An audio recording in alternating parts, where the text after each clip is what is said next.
নমস্কার, আমি দিশা রয়।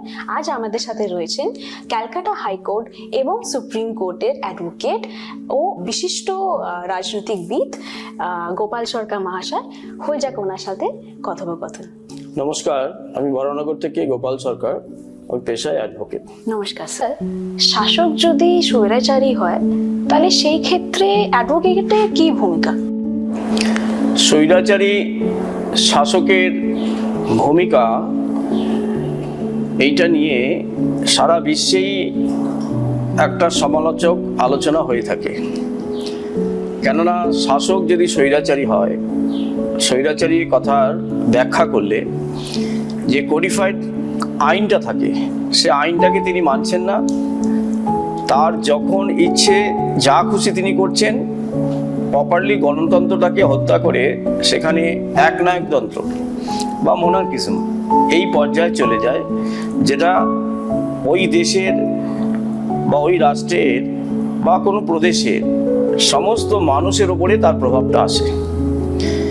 মানুষ প্রতিবাদে নামে, ওখানে আইন লঙ্ঘন হচ্ছে, মানুষের যে ফান্ডামেন্টাল রাইট, মিনিমাম যে রাইটগুলো আছে, সমস্ত রাইটগুলো সেখানে হত্যা হচ্ছে। মানুষের কথা বলার স্বাধীনতা থাকছে না, সংবাদপত্রের যেটা সত্য সেটা লেখার অধিকার থাকছে না।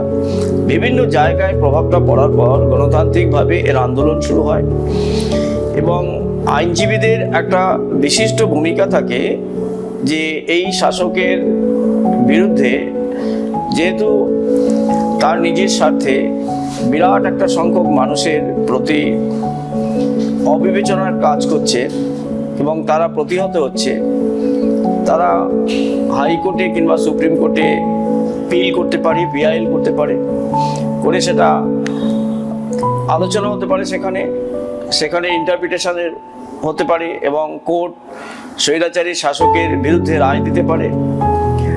ভোট যাতে আবার পুনরায় হয়, কেননা জনসমক্ষে এমন একটা পরিস্থিতির সৃষ্টি হয় যে একটা অরাজকতার সৃষ্টি হয়।